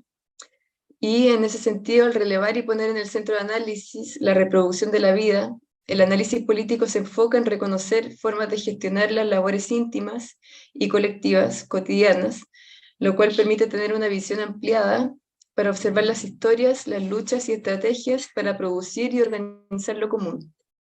Se releva la práctica del escucharse y acuerparse, de dar fuerza al tejido comunitario y sacar la interdependencia de la oscuridad de las casas, como dice la filósofa catalana Marina Garcés. Y bueno, y también para ir cerrando aquí con una foto que es parte de un video que hicimos con mi amiga y compañera Francisca Casas Cordero, en base a una entrevista que le hicimos a las compañeras del Congreso Nacional Indígena aquí en Barcelona. Quiero hablarse como estos ecos desde la tierra insumisa, como le bautizó Marijose al momento de llegar aquí a Europa, de la relevancia justamente de esta lucha internacionalista y transfronteriza como un movimiento político situado que posiciona las diferencias y especificidades de cada territorio, pero que a la vez permite respuestas colectivas y articuladas de apoyo mutuo y compañerismo internacional ante aquellas opresiones que afectan a mis compañeras, aunque no se encarnen en primera persona. En ese sentido, en Barcelona, en el territorio donde hoy vivo, existe esta red de personas, organizaciones y colectivas articuladas en torno a la lucha antipatriarcal, antirracista y anticolonial. Y que, bueno, la gira por la vida del año 2021 fue una expresión de estas alianzas, en donde, bueno, el Congreso Nacional Indígena junto al Ejército Zapatista de Liberación Nacional y en especial las mujeres indígenas que llegaron hasta aquí, bueno, nos interpelaron y convocaron a no claudicar en la lucha por la existencia digna de los pueblos y nos recuerdan justamente que la esperanza está en todo lo que estamos soñando y construyendo otros mundos en todo el mundo. Bueno, luego les voy a compartir el enlace después por el chat o no sé dónde se pueda compartir en realidad para que les llegue a todas las que nos están viendo, para que vean este video, esta entrevista que está muy bonita y en palabras justamente de cada una de las compañeras del Congreso Nacional Indígena que nos hablan de la relevancia de esta lucha internacionalista con la cual que ellas hicieron tan tan relevantes justamente visitándonos aquí. Así que bueno, muchas gracias, Chaltumay, Escujuyep, y ahora podemos conversar entre todas. Muchas gracias, María Ignacia, también por compartirnos y mostrar las redes de entretejidos que hay entre Gualmapu, Barcelona, Chiapas, Oaxaca. Iniciamos ahorita otra conversación con la que tenemos muchas ganas de proseguir, que es con quienes están escuchándonos, viéndonos. Si por favor pueden compartir sus preguntas, las retomaremos ahorita con todas las compañeras acá presentes. Mientras, les planteamos una reflexión que pueden ir ustedes también retomando, como quieran hacer. Les preguntamos, siguiendo el aliento de las epistemologías feministas, críticas feministas, zapatistas, las epistemologías rebeldes, qué potencias y qué límites tienen categorías como revolución, revolucionario, internacionalismo. Es decir, cómo nos ayudan y cómo nos limitan a sentipensar y sentipensar. Xochitl Leiva nos está planteando esta primera reflexión. Pueden ir compartiéndonos alguna otra vía redes sociales. ¿Alguna compañera, quiere iniciar la conversación?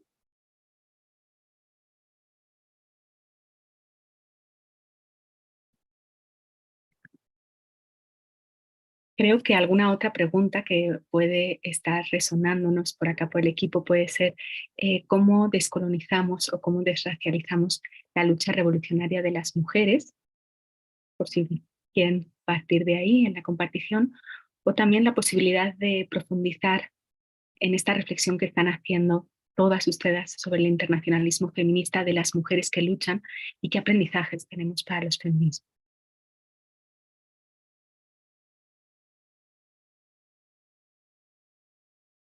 ¿Alguna compañera quiere reflexionar al respecto? Pues para abrir el hielo. Ah, no, Lola. A ver, dale, Lola. Bueno, sí, para ir. Creo que justo lo que plantea Xochitl de hasta qué punto categorías como revolución, revolucionario, internacionalismo, esa misma pregunta me hacía yo, ¿no? Cuando estaba pensando cómo hilar la participación en el sentido de entender o de hablar de transformación, ¿no? De transformación no tanto en esta mirada más clásica de las revoluciones, ¿no? De como un momento de estallido, sabemos que se dan estallidos sociales, pero sabemos también que el caminar de los feminismos suele tener diferentes niveles y temporalidades muy diferentes, ¿no? Sin que ello suponga que no hayan estallidos como los que se han vivido en Chile o como los que se han vivido en otros territorios o aquí mismo cuando la sentencia de la manada, ¿no? Pero como un poco también haciendo referencia a estas categorías zapatistas, ¿no? De hacia dónde miramos y de que existen otros calendarios y otras geografías, pues precisamente yo creo que estamos también en ese momento y que la gira zapatista también planteaba romper también con una categoría que de algún modo se construyó también desde la jerarquía colonial, que es el internacionalismo, ¿no? El internacionalismo ha habido siempre una solidaridad, pero una solidaridad desde el norte hacia el sur, ¿no? Y de algún modo la gira zapatista lo que apuntaba era más bien al tejido entre los sures de Europa y los sures, ¿no? El sur global, ¿no? Porque nosotros también hay una reflexión que me venía mucho viendo la cantidad de jóvenes que llegaron, bases de apoyo zapatistas, que decía, qué interesante traerlos a ver no lo que brilla, no la Europa que brilla, sino la Europa donde hay resistencias, y donde hay resistencias es porque hay injusticias y hay desigualdades y hay jerarquías. Muchas gracias, Lola. También Enrique, Marga y Carolina. Les escuchamos. Sí, yo quería decir a la pregunta que nos hace Xóchitl, creo que el proceso que estamos viviendo actualmente es un proceso lleno de traducciones, de registros que nos vienen del pasado, pero que se están actualizando y reformulando en el presente, ¿no? De esa manera creo que es la impronta de las mujeres que luchan en relación al feminismo, pero también en relación al internacionalismo. Es decir, la impronta de las mujeres que luchan, como lo acabamos de definir aquí en colectivo, ¿no? Como esa política en minúscula, como esa revolución con R minúscula también, que sostiene la vida, que le da prioridad a la vida y a la reproducción de la vida por sobre un modelo de reproducción social que se centra en el productivismo, en los productos, en las cosas, en el intercambio, en el dinero, en la acumulación, ¿no? Esa gran valla que le ponen las mujeres que luchan como parte de los pueblos que están luchando, creo que interpela tanto a los feminismos como al internacionalismo, digamos, que hemos ido desarrollando a lo largo de los momentos históricos, de la idea de la revolución, ¿no?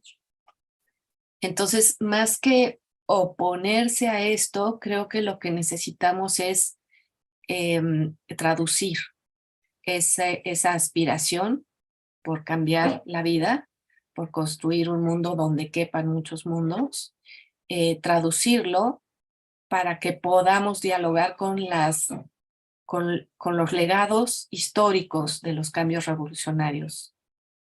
Esa sería mi postura en relación a lo que dice Xóchitl, ¿no? Entonces, en ese sentido, sí, yo me preguntaba al inicio de mi intervención, yo decía, ¿cómo pensar la revolución sin las mujeres? ¿Cómo pensarla con las mujeres? ¿Y en qué sentido trastoca la idea moderna de revolución, ¿no? Y creo que ahí ya hay un impacto descolonizador. O sea, a la pregunta, pues entonces después de Esperanza, ¿no? Creo que ahí ya estamos en un gesto descolonizador. ¿Por qué? Porque justamente el trabajo que ha sido colonizado, ¿no? Que es el trabajo de cuidados, el trabajo de la reproducción, al ponerse en el centro, pues está descolonizando toda esta narrativa y perspectiva de la revolución con mayúsculas, la centralización de lo que esto implica, ¿no? Porque aquí también hay toda una crítica al Estado como objetivo de la lucha, ¿no? El objetivo de la lucha acá es la construcción de nuevos mundos, de nuevas prácticas, de nuevas relaciones sociales, de una riqueza social que se sostiene en la vincularidad, como nos dice Rita Segato, ¿no? Entonces el interlocutor no es el Estado, aunque claro que el Estado tiene que ser puesto en tensión, ¿no? Con este desarrollo de la autonomía de la sociedad, que implica que en la autonomía de la sociedad, en el centro, esté la autonomía de las mujeres. Creo que esa es un poco la pregunta que estamos acá tratando de resolver. Muchas gracias, Margaret. Carolina, ¿nos quieres compartir? Sí, conectando como todas las participaciones y en especial una cuestión que planteó Lola en su presentación es la importancia de los cuidados en la construcción de otras políticas, de otra política, donde las mujeres son fundamentales, pero también donde hay que desnaturalizar que nosotras somos las que cuidamos, ¿no? Y creo que ampliar esa política es parte de construir y de transformar la realidad. Y creo que esos son uno de los aportes que desde las luchas de las mujeres se está planteando, ¿no? Sí somos fundamentales en la transformación, en los cuidados, pero hay que ampliar los cuidados también a otros espacios donde los hombres también tendrían que tener un importante lugar, ¿no? Y creo que eso también es parte de las revoluciones cotidianas que son necesarias en la lucha por otros mundos, ¿no? Y en ese sentido también concuerdo en que son necesarios los espacios donde las mujeres nos reunimos exclusivamente entre mujeres y también disidencias, y ahí tejer y fortalecernos, y al mismo tiempo pensar en las luchas comunitarias donde si no se habla de racismo y del capitalismo, pues la lucha se queda corta, ¿no? Entonces, esta cuestión de poder tejer en varias dimensiones, ¿no? Me parece que es importante pensarlo, y bueno, eso sería, ¿no? Gracias, Carolina. También podemos escuchar a María Ignacia. Sí, bueno, me parece que justamente el momento en que pensamos las luchas internacionalistas y las posibles alianzas transfronterizas, es muy necesario cuestionarnos estos conceptos que nos plantea Xochitl, y sobre todo cuando pensamos en alternativas de solidaridad que se generen en contextos globales, y donde hay opresiones norte-sur, donde hay múltiples relaciones de poder que existen en los territorios que habitamos. Porque además también, bueno, justamente cuando hablamos de mujeres, hablamos de luchas que tienen especificidades territoriales, y que cuando decimos que somos feministas tampoco eso es suficiente justamente como para alcanzar esta lucha unitaria transfronteriza, porque también sabemos que el género es tiene una realidad diferente en cada uno de los territorios y sociedades, y que lo más importante, pienso yo también, es considerar que no podemos universalizar esas conflictividades locales, y que, o sea, no podemos tener justamente no podemos reproducir el problema clásico de los feminismos hegemónicos, y bueno, y de los poderes coloniales. Entonces pienso que desde ahí, reconociendo esto, reconociendo y cuestionándonos estos conceptos que pueden sonar muy grandilocuentes, como de revolución, etcétera, pienso que desde ahí, desde ese cuestionamiento, desde esa problematización, se pueden generar diálogos, estrategias de resistencia para trabajos colectivos que busquen construir estos mundos más justos, más vivibles, más dignos, sin estas categorías que jerarquicen y tampoco clasifiquen a cuerpos y personas. Y sobre todo pensando, por ejemplo, que en esta entrevista que le hicimos a las compañeras del CNI, ellas decían que ellas lo que querían venir aquí a Europa y en la lucha, en la gira por la vida, era de alguna manera congregar a quienes se encuentran por debajo y a la izquierda, y que finalmente están en esa lucha constante.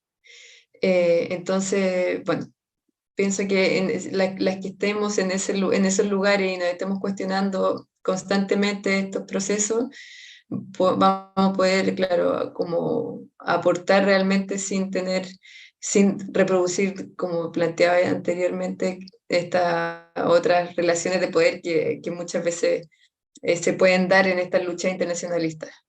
Y una cosa muy, para María de la Luz Martínez, que hablaba y que estaba haciendo una pregunta sobre cómo las mujeres mayores estaban dentro de la lucha de las mujeres.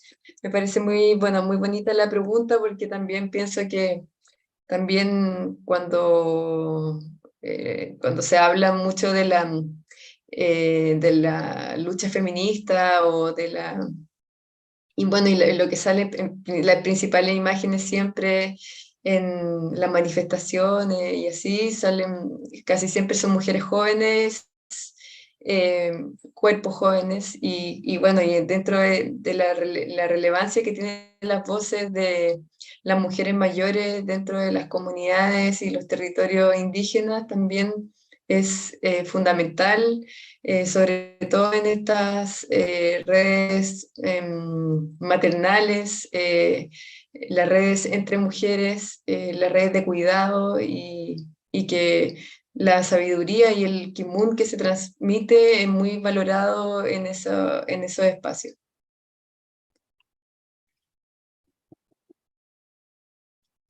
Muchas gracias, María Ignacia. Justo podemos, si les parece, aprovechando que tenemos unos minutitos, hacer otra ronda, retomando también esta pregunta de María de la Luz Martínez, de qué papel está jugando la edad o cómo participan las mujeres mayores. Y también Marvin Arriaga nos hace otra pregunta que podemos retomar. ¿Cómo podemos ayudar a nuestros hermanos hombres indígenas que mueren y se suicidan por no asumir su homosexualidad? Vamos a hacer una ronda de participaciones. Antes de ello, agradecemos mucho a esos saludos que nos están enviando desde Buenos Aires, desde Madrid, desde Alemania, desde Michoacán. Compañeras, ¿hacemos otra ronda?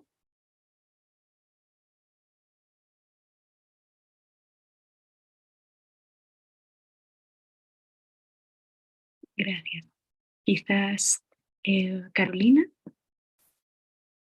Sí, bueno, sobre las mujeres mayores, creo que los feminismos comunitarios y las luchas de las mujeres mayas a mí me han enseñado que la participación de las mujeres mayores es fundamental para el resguardo de la espiritualidad y de esos conocimientos que han sido segregados o que han sido como considerados que no son válidos, ¿no? En ciertos sectores, y en realidad estos conocimientos al final son los que terminan sosteniendo la vida en estos contextos donde el extractivismo y donde el neocolonialismo y el despojo siguen estando vigentes. Y recuerdo mucho cuando en los encuentros de mujeres convocados por las compañeras zapatistas, todas las mañanas se iniciaban las mañanas con un ritual con mujeres justo de Guatemala y de otros sures, donde también hacían hincapié en la importancia de la sanación, en la búsqueda de la justicia y de esta sanación transdimensional que va más allá de ir a reclamarle al Estado, sino de construir otras redes, y donde sanar es sumamente importante, y esa participación de las mujeres mayores creo que es fundamental, porque ese es varios de sus conocimientos, y que lo ponen también al servicio, ¿no? De la comunidad, ¿no? Ya ahí están las mujeres, por ejemplo, las mujeres parteras, ¿no? Que tienen todo este conocimiento del sostenimiento de la vida, pero que están enfrentando constantemente en sus territorios, pues, la criminalización, ¿no? de sus saberes, ¿no? y de su lucha también por sostener la vida y salud de las comunidades. Entonces, en ese sentido, a mí me parece fundamental. Y la otra, sobre la cuestión de la sexualidad, creo que la negación de la diversidad de identidades sexogenéricas no solo sucede en las comunidades indígenas, sino también en otros contextos, ¿no? Entonces yo podría hablar como del contexto al cual pertenezco, que soy una mujer mestiza en la academia, ¿no? Y entonces ahí pensar la importancia de reconocer que la academia, por ejemplo, también es heteropatriarcal y que cuando las mujeres y las disidencias se posicionan de otra forma, pues también hay violencia. Entonces creo que pensar que el heteropatriarcado está en muchas dimensiones y en muchos espacios y que sí que es necesario plantearlo. Y bueno, eso sería mi participación. Muchísimas gracias, Carolina. ¿Escuchamos a Lola también? Bueno, sobre el papel que juega la edad como categoría en la participación en las luchas internacionalistas, bueno, yo creo que ha sido sumamente enriquecedor en la gira por la vida, tanto ver los encuentros intergeneracionales dentro de las delegaciones como también con las compañeras, como también el encuentro intergeneracional que hay aquí también en los colectivos, que no está tampoco exento de tensiones.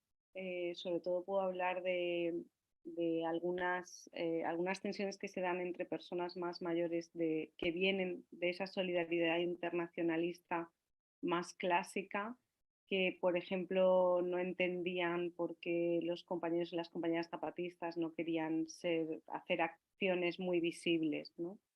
Y por otro lado la parte positiva, sobre todo en las luchas feministas, de la memoria, ¿no? La memoria es muy importante aquí, ¿no? para transitar también todos los debates internos que tenemos en la actualidad.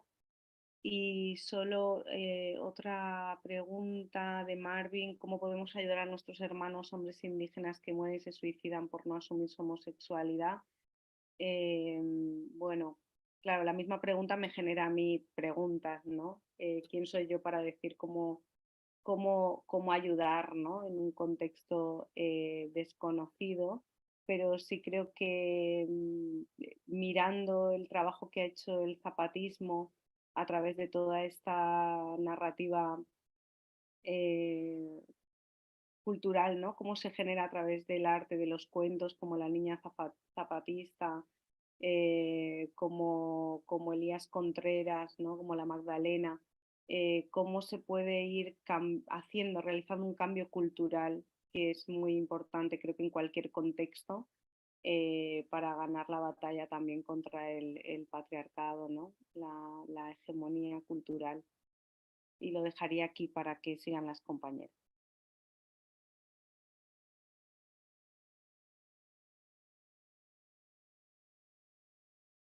Muchas gracias, Lola, por Ignacia.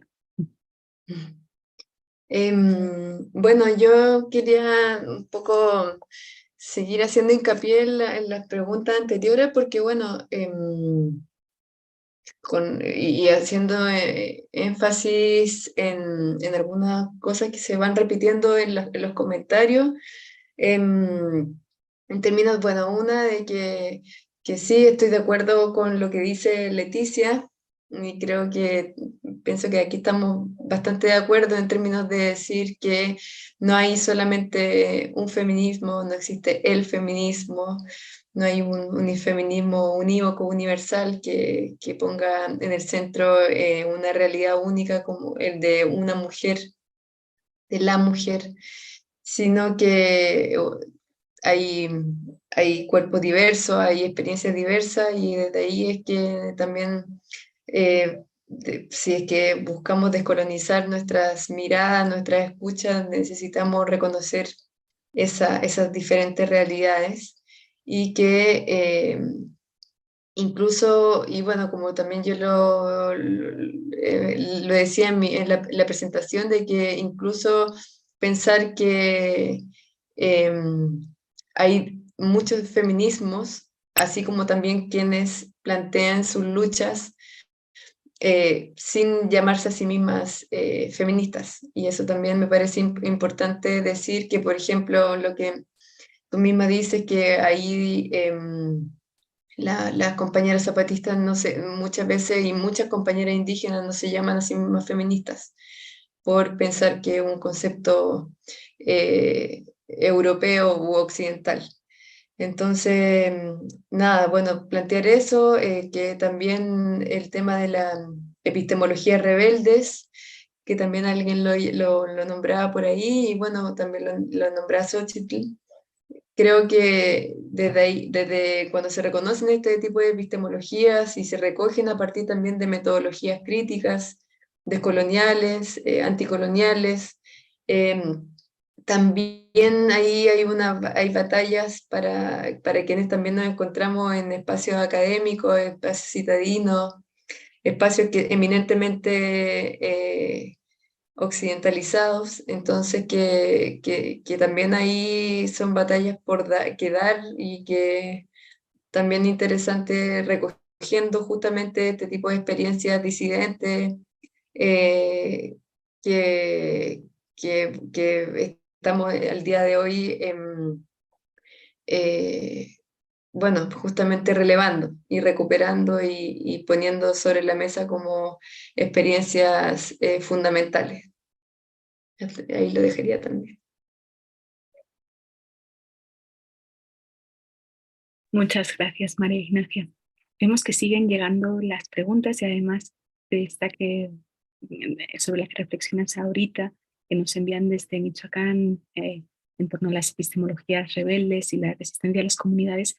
Alice Aguilar está preguntando cómo poder construir una justicia desde las comunidades, donde hay miedo a veces y hay mucho machismo, nos está planteando. Y también Márgara, si quisieras retomar un poquito de lo que la última provocación que nos hacen reflexión, compartición sobre que existen varios feminismos. Claro. Bueno, primero, sí, bienvenida a la pregunta sobre la edad, ¿no?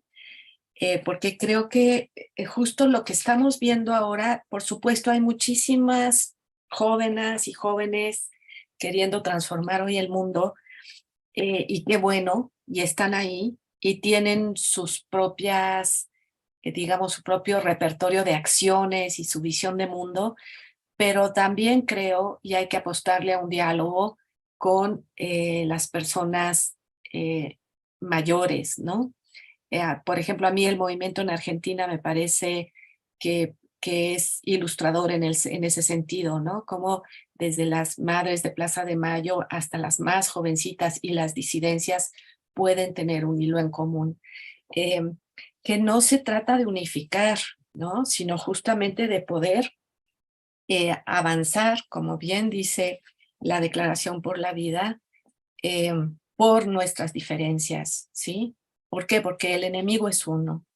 Tenemos un enemigo en común y si eso lo podemos nombrar y lo podemos reconocer en los distintos lugares donde nos afecta, pues ahí es donde podemos hacer este entramado intergeneracional, que no solo es intergeneracional, también es multiidentitario, es multisituado, ¿no? Ya las compañeras han hablado mucho de esto. Y creo que eso es lo que se está ejercitando en el campo de los movimientos de mujeres organizadas y de los feminismos. No de todos los feminismos, pero sí de muchos. Luego, para Marvin, yo creo que pues esa dificultad no solo se enfrenta, como ya dijeron mis compañeras, en las comunidades indígenas.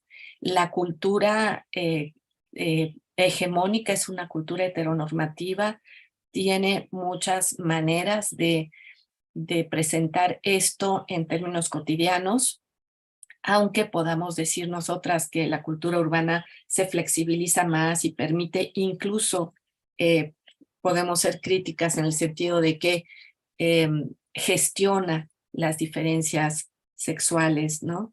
Pero en todo caso, y también es la respuesta para la compañera de Michoacán, pues la semilla empieza al interior de lo comunitario generando lazos colectivos.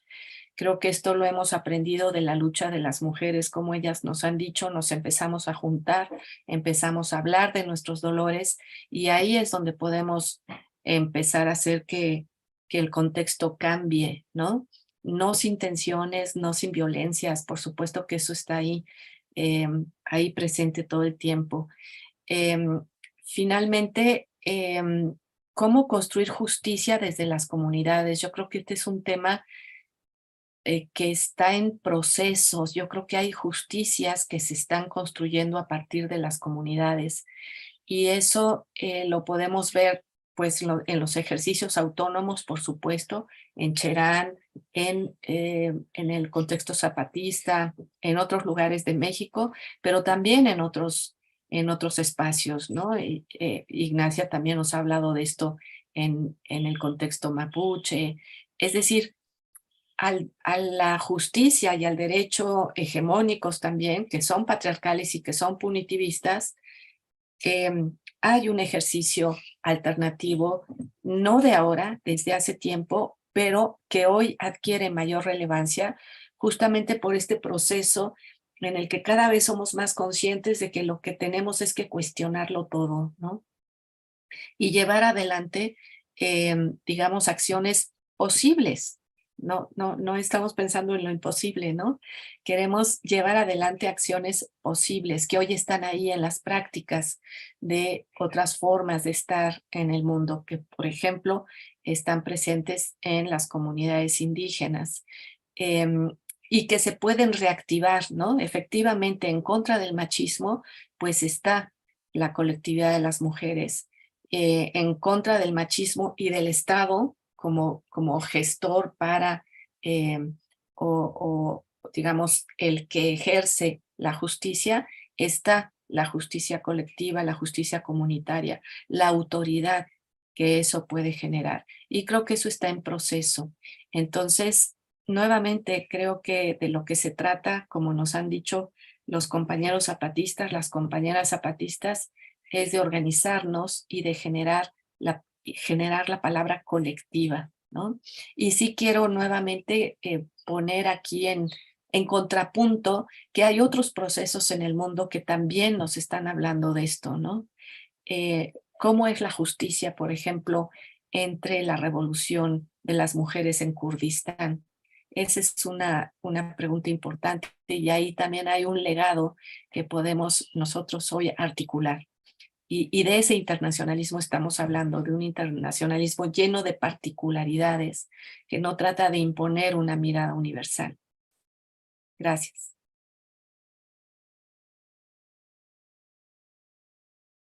Muchas gracias, Márgara. Un internacionalismo que, como vemos, es crítico y habla, busca, acciona estas luchas por la vida y a la construcción de horizontes futuros desde las resistencias y las autonomías, como este año se llaman la Cátedra Jorge Alonso 2023, desde la que estamos retransmitiendo esta primera mesa sobre la importancia de las mujeres en los procesos revolucionarios. Gracias a todas las acá presentes por sus participaciones. Gracias a todas las compañeros que han hecho estas preguntas y que seguro que nos siguen acompañando más allá de este encuentro. Me parece que podemos seguir siendo estas semillas rebeldes para una digna vida que nos planteaba Lola y con la que todas íbamos resonando. Muchísimas gracias. Vamos a terminar con Francisco, coordinador de la cátedra, anunciándonos la siguiente mesa. Pues muchas gracias, Esperanza, por esta moderación tan cálida. Agradecer a las compañeras que por su tiempo, por su compromiso, por sus reflexiones tan potentes, darles un cálido agradecimiento desde la Cátedra Jorge Alonso y también desde Claxo y el Grupo de Trabajos Cuerpos, Territorios, Resistencias. Agradecer sus participaciones y también recordarle al público que este después será un libro de libre circulación que recuperará todas estas reflexiones para incorporarlas y para seguirlas intentando llevar a la práctica en nuestros contextos locales para tejer estas luchas de forma internacionalista y global. Y pues invitarles dentro del seminario otra vez, Internacionalismo Crítico y Luchas por la Vida hacia la construcción de horizontes futuros desde las resistencias y autonomías, a la mesa 2, intitulada Otro arte, otra cultura y otros medios de comunicación, que será el próximo martes 23 de mayo, también de 10 de la mañana a 12 del día, en la que participará Bruno Baronet del Instituto de Investigaciones en Educación. Participará también Francesca Cosolino del ENSAT Lab LESC desde París, la compañera Argelia Guerrero Rentería, también desde la Red Universitaria Anticapitalista y otros espacios de abajo y a la izquierda, y también participaré yo con algunas reflexiones en torno al arte, la política, otra cultura, otro arte y otros medios de comunicación, con la moderación del titular de esta cátedra, el doctor Jorge Alonso Sánchez. Entonces, les agradecemos muchísimo la participación de nuevo, les invitamos a conectarse a las próximas mesas también, porque tendremos, todavía nos quedan 3 semanas de actividades, y pues agradecer de nuevo a las compañeras por su profesionalismo, por su compromiso y por sus potentes reflexiones. Muchas gracias y nos vemos el próximo martes. Muchas gracias. Gracias a ustedes, qué gusto. Gracias. Gracias. Salud.